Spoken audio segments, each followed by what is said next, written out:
خرجت قمر من دارها وهي بتقول يا رب وقف لي ولاد الحلال يا رب، والاقي شغله زي نصرف بيها على نفسي. كانت قمر ماشيه وهي بتبص حواليها على امل انها تلاقي شغل. جه وراها حد وقال اول مره اشوف قمر في طلوع النهار دي. انت مين يا زينه انت؟ لفت قمر ليه وقالت بقول لك ايه يا جدعان، همني وشوف طريقك بعيد بدل ما اشوف نفوخه. انا بقول لك غمس حامد ليها وكمان عنيفه، اموت انا في النوع اللي زي كده. كان لسه هيمسك ايديها بس بسرعه هي بعدت عنه وقالت نهار ابوك مش معدي، انت كنت هتعمل ايه يا ابن المركوب انت؟ شكلك كدبت تكتب نهايتك بيدك. كنت همسك يدك. هتعملي ايه يعني يا قطه؟ هعمل ايه يا روح الجثه؟ مسكت قمر راسه ومره واحده نزلت اديته بالروسيه وما اكتفتش بده، جابت قمر طوبه وحدفتها على دماغه وهي بتقول ايه رايك كده؟ عرفت اعمل حاجه ولا لا؟ كان حامد وقع على الارض ومسك دماغه ووجع. حامد بعصبيه انت عملتي ايه يا بنت المجانين انت؟ انا هوريك انا هعمل فيك ايه. مش لما تعرف تقوم من مكانك الاول وبعد كده تبقى تهددني؟ جاتكم القرف مليتوا البلد. مشيت من قدامي وهي بتقول بغيظ ادام اصطبحت بوش العكر ده يبقى يومي هيكون ما يعلم بالله ربنا. فضلت قمر مكمله طريقها لحد ما وقفت قدام عربيه سودا كبيره. هي يا فندي يا حمار يا اللي سايق المخروبه دي، مش تخلي بالك انت كنت هتخبطني يا غبي. نزل من العربيه اتنين شكلهم مسجلين خطر فبلعت ريقها بخوف. في ايه؟ انتوا بتقربوا عليا كده ليه؟ بعدوا عني. كانت لسه هتجري بس هم مسكوها بسرعه ودخلوها العربيه تحت سقفها. انتوا عاوزين مني ايه؟ هملوني بقول لكم هملوني. اتغوص واحد من صوتها العالي ومسك راسها وخبطها جامد في دماغه. قمر بدوخه اخ دماغي، لا انا مش هيغمى عليا. صح ده ايه ده؟ هي الدنيا بتلف بيا كده ليه؟ قالت كلامها ومره واحده اغمى عليها وبعد شويه فتحت قمر عيونها بتعب ولقيت نفسها مربوطه على كرسي. ايه ده؟ انا فين؟ يا لهوي انا مخطوفه ولا ايه؟ انت يا بهايم هي اللي هناك. دخل واحد شكله وسيم قوي فقال اللهم صل على النبي، ده ايه الحلاوه دي كلياتها؟ هي دي الخيلك مش الخلقه العجله اللي شفتها من بكير. جاب ايه الكرسي وحطه قدامها وقعد. اتمنى يكون الرجاله ما تعملوش معاكي بخشوميه. انا منبه عليهم. متاكد انك منبه عليهم؟ وبعدين انت مين؟ انت شكلك مش هناك، انت مصراوي ولا ايه؟ مصراوي، انا من القاهره. هو جيت لك لحد هنا مخصوص يا قمر؟ جيت لي انا؟ هو ممكن افهم في ايه؟ بس ده بعد ما تفكني الاول. انا حاسه ان عظمي خشب من كتر ما الحبل قارت عليه. اغبياء، انا قلت لهم يرفعوا الحبل شويه بس هنقول ايه بقى؟ بتعامل مع شويه غضب. فكها ايده وهي قالت ممكن بقى تفهمني في ايه؟ هو ليه انتوا خاطفيني؟ قبل اي حاجه انت لازم تشوفي الصوره دي. طلع ايه الصوره الواحده شبهها جدا بس الفرق كان لون في الشعر واللي في الصوره لابسه بدله رقص. قمر بصدمه يا مري انا مين اللي شرحني كده؟ انا فهمت دلوقتي انتوا ايه؟ انتوا بتاخدوا صفه الرقم ولا زي وتكتبوها على صور مش تمام وتكتبوه صح؟ كان لسه هيتكلم بس هي قطعته بقى يا خسيس يا حقير، وانت طبعا مفكر ان هدفع لك فلوس مقابل انك تقطع الصور دي مش كده؟ لا استني بس، احب اقول لك انك طلعت غبي لاني ما حلتش اللضا. يعني كل المجهود اللي انت عملته ده على الفاضي، ده غير كمان اني هوديكم في 60 داهيه. لا انت فاهمه غلط. منك لله امتى بقى هنخلص من اشكالكم الخسيسه دي؟ ما تنكتمي بقى لحد ما افهمك على كل حاجه. هو انا يا غبيه حاجه من القاهره مخصوص عشان اعمل كده؟ هو انت غبيه يا بنت؟ طب ليه الغلط ده دلوقتي يا باشا؟ هو بعدين مش دي الحقيقه برضه ولا ايه؟ جاز ايد على اسنانه بغيظ وايه؟ لا مش دي الحقيقه. انت لو تنكتمي خالص هتعرفي اللي فيها. اللي في الصوره دي انت. لا يا راجل يا جدع قول كلام غير ده. انت مفكرني غبيه ولا ايه؟ مسك ايد شعرها جامد وقال اقسم بالله يا زفت التيل لو قطعتيني تاني لاكون منسلك نسايل. انت فاهمه؟ بلعت رقاب خوف. طب انت متعصب ليه يا باشا؟ ايوه انا فاهمه يا اخويا. اللي في الصوره دي مش انت، دي تبقى الرقاصه سونيا. ده ايه اسم الماسك ده؟ سونيا؟ وبعدين انت مش شبه، انت الخالق الناطق قال. فعلا الخالق الناطق انت، وكانكم توأم. صدق اللي قال يخلق من الشبه البعيد. صدق اللي قال فعلا. بس هو اني ممكن افهم انت عاوز مني ايه برضه؟ انا عايزك تيجي تعيشي مكان سونيا. ها؟ اجي اعيش مكانها ازاي لا مؤاخذه؟ قصدي بالمعنى الاصح، وهو ان عايزك تكملي كل حاجه كانت سونيا بتعملها. انا مش فاهمه حاجه، انت تقصد ايه؟ انا هفهمك. من سنه كده سونيا اتعرفت على رجل الاعمال الشهير حسن اللبيب، واللي لقبه يبقى وحش الاقتصاد. واتجوزوا هما الاتنين، بس بعد سنة حسن راح عند اللي خلقه. استنى، لما تقولش هو حسن ده يبقى راجل كبير وعجوز صح؟ وانت عرفتي منين انه كبير؟ هو انت تعرفيه ولا ايه؟ لا اعرف ايه، ولا اعرف الاشكال اللي دي كانت منين، بس انا خمنت انه كبير، لان مفيش رجل اعمال صغير لقبه هيبقى وحش الاقتصاد، اللي ياخد اللقب ده يبقى لا طلعت ذكيه كمان يا قمر، وده اللي انا محتاجه. استني لما اكملك. سونيا دي عرفت تضحك على حسن وتخليه يكتب لها اكتر من نص ممتلكاته. يا واطيه يا طماعه. طب وولاده؟ هو عنده ولاد مش كده؟ عنده ولد واحد بس. المهم هو سمع كلامها، بس كتب في الوصيه قبل ما يروح انها ما تستلمش ممتلكاتها غير بعد سنه، مع انها وصيه رهيبه. بس ما عليه. وبعدين يا باشا كمل. الوصيه ما اتفتحتش، والمفروض انها تتفتح بكره بالكتير. المشكله بقى ان ما عادش في سونيا خلاص. ما عادش في سونيا ازاي؟ مش فاهمه. قصدك يعني انها بعدت عن الرقص وبقت شخص تاني وكده؟ هز راسه لا. وايه؟ قصدي انها راحت لنفس المكان اللي حسن راح فيه. شوف يا اخي، سبحان الله، اللي ضحكت على الراجل وهتاخد 3/4 ثروته، وابنه ما كانش هيبقى له حاجه غير فتافين. في الاخر راحت للي خلقها. لو سونيا ما حضرتش الوصيه وما نفذتهاش كل حاجه هتروح فعلا. هو انت عاوز تجنني ولا ايه يا جدع انت؟ هو انت مش قلت ان سونيا راحت؟ منين بقى كل حاجه هتروح؟ ما هي راحت عليها خلاص. هو فعلا راحت عليها، بس انا مستحيل اخليها تروح علينا. بصيت له باستغراب وهو ملامح وشه اتحولت لحده. وايه؟ مش بعد كل حاجه تروح علينا. انا اللي مخطط لكل ده، وانا اللي زايق سونيا عليه. اخ يا واطي، لو بتقولها بكل فخر، اهي راحت اهي وكل خطتك باظت. احسن تستاهل عشان تبقى ترشق عينك في ممتلكات غيري. انت اللي هتكوني مكانها وهتكملي اللي انا عاوزه، وبعد ما ناخد الممتلكات والفلوس هديكي نصيبك واخد نصيبي. وانت مين اللي قالك ان ممكن اعمل حاجه زي دي؟ مستحيل، ده في احلام. ابتسم ايه ومسك خصله من شعرها وقال: لا، ما مش بمزاجك يا حلوه، ده غصب عني. انت عارفه سونيا راحت ازاي؟ هزت راسها بلا، بس صرخت بوجع لما هو شد الخصله جامد. انا اللي خلصت عليها. برقت قمر بصدمه. انت بتقول ايه؟ انت اكيد بتهزر صح؟ انا مش بهزر. تعرفي انا عملت فيها كده ليه؟ بلعت لقاها بخوف، وهو قال: عشان غبيه طمعت في اللي اتكتب باسمها، وكانت مفكره ان تسمح ليها تتهنى باكتر من اللي احنا كنا متفقين عليه، وبدات تعمل خطط من ورايا عشان تخلص مني. بس انا اللي اتغديت بيها قبل ما تتعشى بيا وخلصت عليها. نزلت دموعها بخوف وهو قال: انا كنت زعلان بعد ما عملت كده، مش عشان خلصت عليها. في داهيه، ما تهمنيش. امال عشان ايه؟ عشان كل حاجه كانت هتبوظ لولا بالصدفه دراعي اللي من شافك لما كان هنا. هو ما صدقش عيوني، ده فكر ان انت هي، بس مغيره من نفسك شويه. بس انا اكدت له اني خلصت عليها بايديا، وده انتهى. بعد عنها هو ايه؟ ساعتها انا خليته يصورك من غير ما تاخدي بالك، ولما صورك ما صدقتش نفسي، فوله واتقسمت نصين. ابتسم بسعاده. وايه؟ انا ساعتها عرفت ان نقاط الادب اتفتحت من تاني، وكل اللي كنت عاوزه حلوله. انا ماليش في جو المؤامرات ده، ابعد عني الله يرضى عليك. مش بعد ما الاقيكي ابعد عنك. جهزي نفسك يا قمر عشان هنسافر الصعيد ونبدا خطتنا. لا، انا مش رايحه في حته ولا عامله حاجه، سيبني في حالي. قلت لك مش بمزاجك، ده غصب عني. طلعي ايد الى حدها وحطها على رقبتها وقال: صدقيني يا قمر، انت لو ما عملتيش اللي انا عاوزه هخلص عليكي بكل برود زي ما خلصت عليها. هو انت بتفكر ان بعد ما تخلص عليا مش هتلبس البدله الحمراء ولا ايه؟ انت لو خلصت عليا هتودي نفسك على حبل المشنقه. ضحكتيني والله يا قمر. الكلام ده تقولي لما يكون ليكي اهل وعزوه يسالوا عليكي، انما انت يتيمه، هو مالكيش حد. يعني لو خلصت عليكي محدش هيسال فيكي. كلامي وجع قلبها قوي. زي سونيا بالظبط، ملهاش لا اهل ولا حد يسال عليها. سونيا دي كانت بنت جربوعه بتاكل من اي كيس زباله تلاقيه قدامها، لانها ما كانش ليها مكان تروح ليه، ولا شغلانه تجيب لها فلوس تاكل منها. قام من مكانه ولف حواليها وهو بيقول: انا اللي نظفتها وشغلتها في الكباريهات والملاهي وعملت لها قيمه واكلتها الشهد، وكنت هاكلها الشهد اكتر واكتر، بس هي اللي طمعت وحاولت تغدر بيا.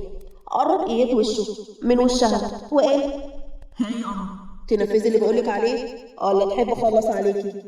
هزت راسها بدموع فابتسم ببرود وقال: حلو انك وافقتي، ده لمصلحتك على فكره. صدقيني بعد المهمه دي تخلص وتستلمي الورث بعد سنه هاكلك الشهد، بس ما تطمعيش زي ما هي طمعت. انا مش رايده من وشك العكر ده حاجه واصل. حد الله بيني وبين الفلوس دي. مش كنت من شويه بتغزلي في وشي ده؟ ايه اللي خلاه عاكر؟ كان زين قبل ما اعرف اللي جواك. انت بني ادم طماع وجشع، هو تعمل اي حاجه عشان الفلوس. هو ده انا فعلا ما جبتش حاجه من بره. انت عارفه لو حد عرف حقيقتك هو انك مش سونيا انا هعمل فيكي ايه؟ ما ينفعش حد يعرف انك مش هي، والا كل حاجه هتروح عليا، ساعتها مش هرحمك. فكها ايه وايه؟ اهم حاجه ما تتكلميش باللهجه الصعيديه دي. اتكلمي كانك واحده جايه من منطقه شعبيه وكنت شغاله في كباريه، انت فاهمه؟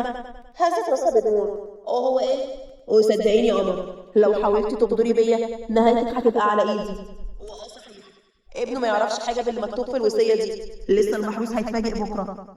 رجع شعرها لورا فبعدت ايده وقالت بحده: ايدك ما تتحطش عليا تاني. انت كل اللي ليك هو نفذ المطلوب وغر من خجتك العكره دي، انما هتسوق فيها فصدقني الموت عندي اهون بكتير. بص عليها باعجاب وقال: ماشي يا حلوه اللي تحبيه، امشي قدامي عشان نروح القاهره واعرفك انت هتعملي ايه بالظبط. انا مش بمشي ورا حد، امشي انت قدامي، هو انا هكون وراه. ابتسم بسخريه ومشي قدامها وهي راحت وراه وهي خايفه من اللي ممكن يحصل. خرجوا الاثنين بره وركبوا العربيه واياد بدا يسمع لهم اللي ياخدوا منه بالظبط. كان آسر بن حسن قاعد وهو مش طايق نفسه وجنب المحامي.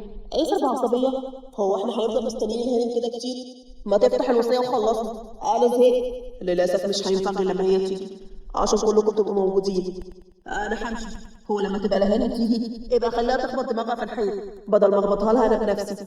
كان لسه هيقول بس قمر دخلت وقالت: هي بتاكل اللي بينا؟ مالك يا اخويا؟ خلقك ضيق كده ليه؟ ما توسعه شويه. الله، ده انت حاجه غريبه قوي. بص لها آسر بحده فبلعت رقها بخوف. قمر بصوت واطي: يا لهوي، هو ده بيبص لي كده ليه؟ ده زي ما يكون نفسه يصدق في زمارة رقبتي. كويس انك جيتي يا استاذه سونيا، اتفضلي اقعدي عشان نفتح الوصيه. استاذه؟ من امتى الرقصات بقى بيتقال لهم استاذه يا استاذ كريم؟ هو عاوز يقول لي استاذه؟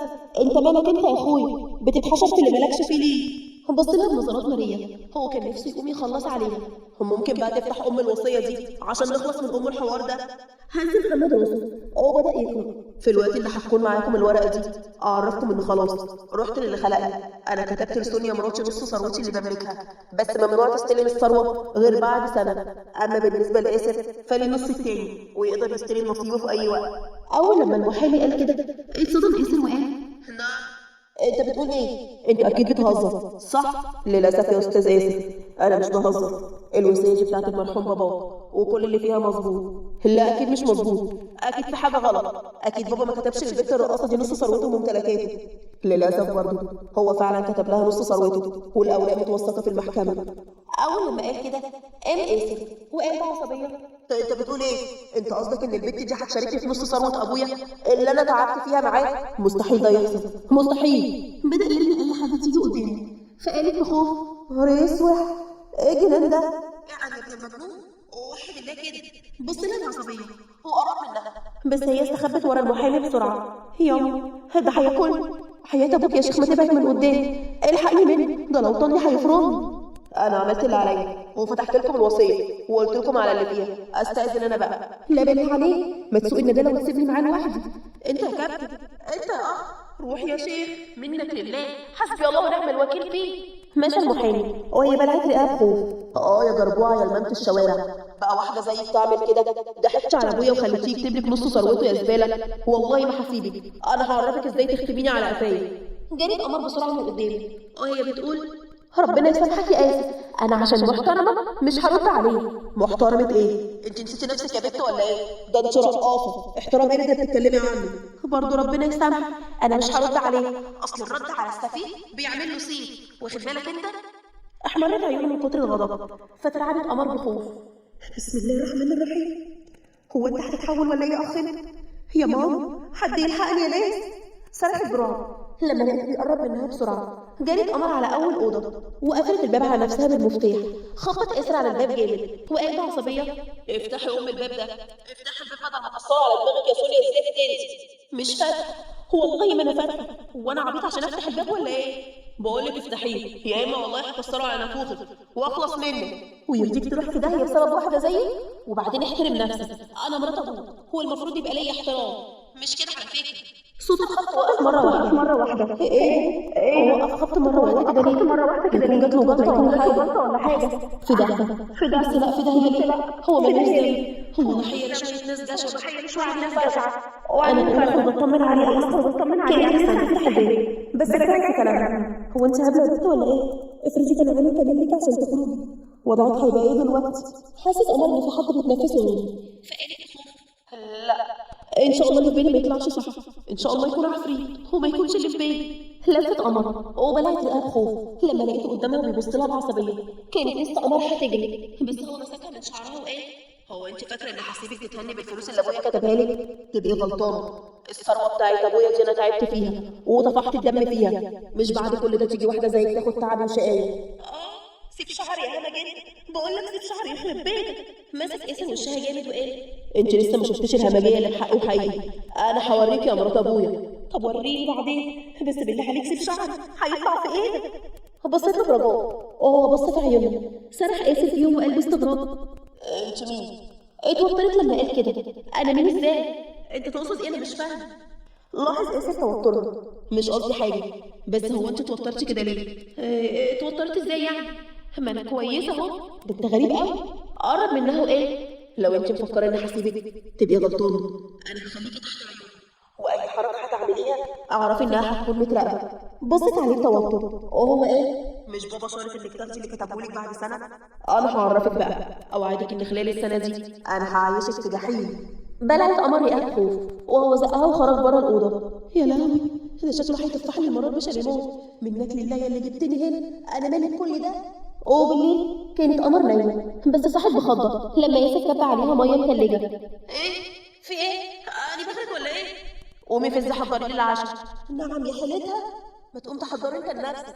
هو انا كنت امك ولا مراتك عشان اعمله لك انا؟ ما تجيبيش سيره امي على لسانك.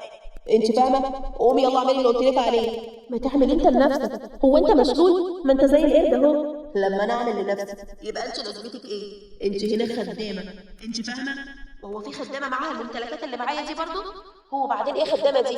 خدامه لما تبقى تنطاطه. اتعصب من اللي قالته وقال: لا ما تحلميش انك تخرجي من هنا وانت معاكي الحاجات دي. ان ما ندمتك على عمرك وحياتك ما بقاش انا اسف. شدها من دراعها جامد. انا مشيت كل الخدم اللي كانت موجوده هنا بما انك جيتي. حاولت تبعده عنها بس ما عرفتش. يوميا الاقي فطاري وهدايا وعشاء جاهز، انت فاهمه؟ هو تعالي معايا ونفذي كل اللي بقوله لك، يا اما والله خلي حياتك جحيم. زقت قمر ايده وقال: لا مش فاهمه، هو انت مفكرني جايه عندك عشان انفذ اللي انت بتقوله ولا ايه؟ وبعدين انت ازاي تدخل عليا الاوضه كده وانا نايمه من غير ما تخبط؟ هو انت اتجننت ولا ايه؟ لو انت مفكره اني ممكن ابص لك تبقي غلطانه. انا مش ابويا عشان ابص لحته رقاصه ولا راحت ولا جت. فوقي نفسك يا بنت. ده انا اسف. بصيت له بغيظ وهو ايه؟ مش عشان عرفتي تلعبي على ابويا وتخليه زي الخاتم في صباعي واعمل لك كل اللي انت عايزاه تفتكري اني ممكن اكون زيي؟ لا انت بتحلمي. كل ده عشان قلت لك ازاي تدخل عليا الاوضه وانا نايمه من غير ما تخبط؟ امال لو كنت قلت حاجه ثانيه كنت قلت ايه؟ انا مش عايز كلام كتير، انجري على المطبخ يلا واعملي كل اللي قلت لك عليه. واني مش هعمل حاجه، انا مش الخدامه اللي ابوك اشتراني. اتعصب من اللي قالته. مسك دراعها جامد وايه؟ صدقيني انا مش زي ابويا، انا ممكن اوريكي وش عمرك ما شفتيه في حياتك ولا هتشوفيه. لمصلحتك انك تعملي اللي بقولك عليه، يا اما اقسم بالله هندمك ندم عمرك كله. زقها جامد على الارض وايه؟ 5 دقايق ولاقيكي محضره العشاء على السفره، انت فاهمه؟ سابها ونزل لتحت. يا مفتري، دراعي كان هيطلع في ايدك يا اللي منك لله. قامت من مكانها. طب تستاهل بقى كل اللي هيحصل فيه، بني ادم همجي بصحيح. سمعت قمر صوت موبايلها بيرن فدخلت جوه واستغربت ان رقم غريب. الو، مين اللي بيتصل؟ اسف، شك في حاجه؟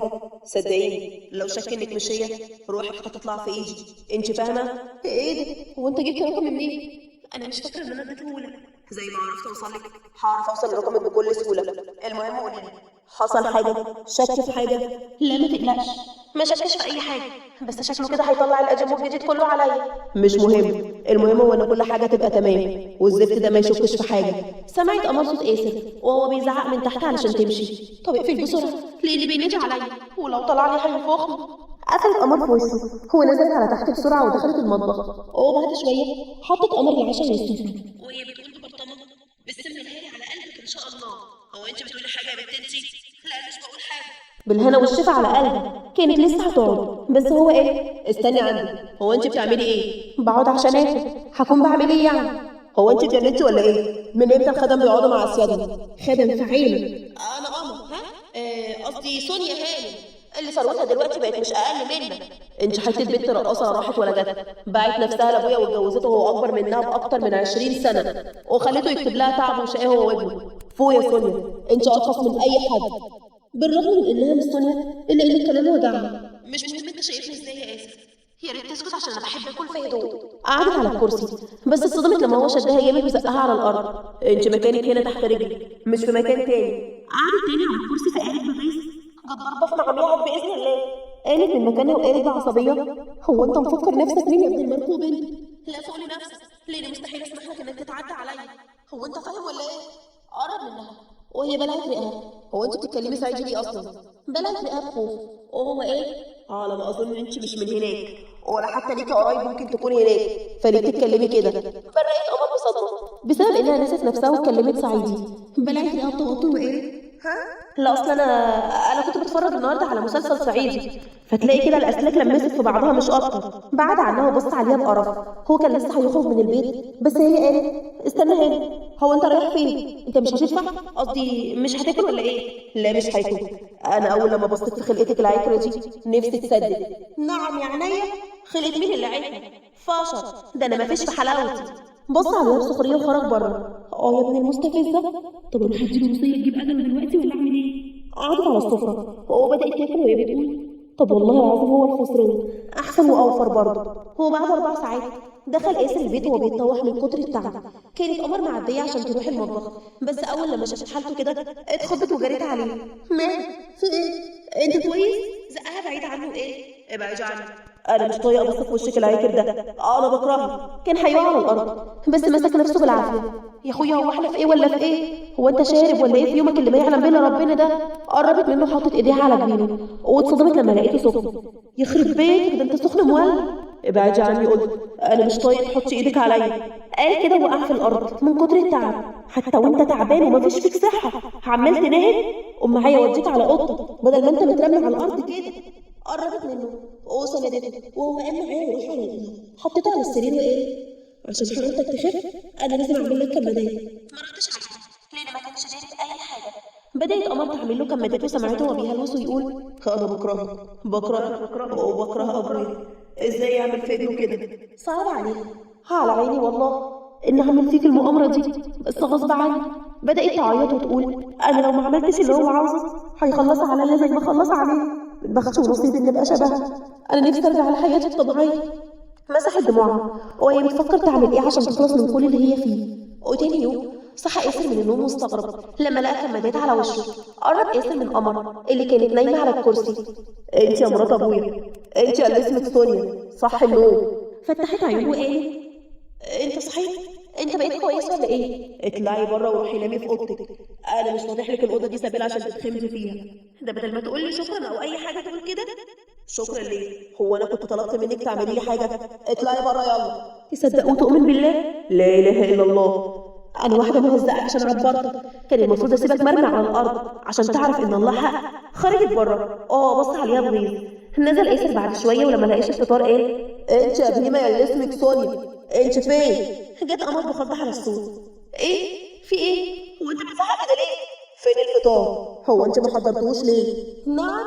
يعني عامل كل الليله دي عشان الفطار؟ وبعدين فطار ايه؟ هو مش قلت بعض رسالة ان اروح انام؟ تروحي تنامي بعد ما تحضري لاسيادك الفطار. بقول لك ايه يا بنت؟ اتلم كده ولم نفسك بدل ما والله ازعلك. انا جبت اخر منك اصلا. مسك ياسر الى حد كانت على السفره وقرب منها وهو بيقول: هو انت عرفتي صوتك عليا من شويه ولا انا بتهيألي؟ انا؟ لا ما حصلش. انا اصلا طبقه صوتي شتويه مش بعرف اعلي صوتي خالص. قلتيلي. طب خليكي محافظه بقى على خانه الصوت واياكي تعلي تاني صوتك. انت فاهمه؟ انا فاهمه والله العظيم فاهمه. ممكن تبعد البتاعه دي عني؟ بعد ياسر قال عنها وايه؟ في فينتو ثانيه الاقي الفطار قدامي. انت فاهمه؟ هزت راسها بخوف وجرت على المطبخ بسرعه. بص ياسر عليها. هو قعد على السفره. حطت قمر الاكل على الترابيزه بعصبيه فقال: حطي الاكل بالراحه، انا مش بحب الازعاج. حاضر. تحب اعمل حاجه تانية قبل ما اروح اتخمد؟ هز راسه لا، وهو بيبص لها ببرود، فمشت من قدامه بغيظ. طلع ايسر موبايله، بعت رساله لحد. هو بعد ما قفل الموبايل قال هي نيلت النهارده. وبعد ساعه كانت قمر نايمه، بس ايسر كب عليها ميه للمره التانيه. قامت بخضه من النوم، وهو قال ببرود تعالي ورايا. كان لسه هيخرج من الاوضه، بس وقف لما هي قالت بعصبيه هو في ايه؟ هو انت ما عندكش طريقه تانيه تصحيني بيها؟ ولا البعيد ما يعرفش يتعامل غير بحماديه وبس؟ انت قلتي ايه؟ سمعيني كده تاني، انت قلتي ايه؟ بلعت لقاها بتوتر وقالت ما قلتش حاجه. ثواني وهتلاقيني وراك يا باشا، بس ما تتعصبش انت بالله عليك. كتب ايسر ضحكته بصعوبه على منظرها، وخرج بره. قمر بغيظ ايه ربنا يهدك يا ظالم يا مفتري انت، جاتك القرف في حلاوتك كده. غيرت قمر هدومها بسرعه ونزلت ليه. كان ايسر قاعد على الكنبه وحاطط رجلي على رجلي، فقالت لغيظ خير يا ايسر. نعم. هو انت نسيتي نفسك يا بنت انت ولا ايه؟ ايه ياسر دي؟ قولي لي ياسر بيه. خير يا ياسر بيه، عايز ايه؟ شاور ايسر على الطبق اللي كان جنبه وقال كلي من الطبق ده. بصت قمر على الطبق واستغربت لما لقيته فراوله. هي نعم؟ هو انت مصحيني من النوم وبالطريقه دي عشان تخليني اكل فراوله؟ هو انت بتهزر صح؟ هو انا هزر معاكي ليه ان شاء الله؟ كنت من بعيد قالي وانا ما اعرفش ولا حاجه.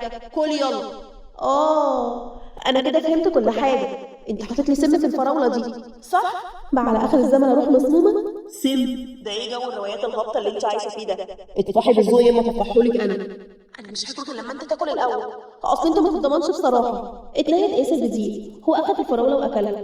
اديني اكلت اهو. ممكن بقى تتنيلي تاكلي؟ بصت له باستغراب بسبب اصرارها انها تاكل، فقالت بالرغم اني مش عارفه انت مصمم تخليني اكلها ليه، بس لو ده هيريحك تمام ويخليك تنزل من دماغي.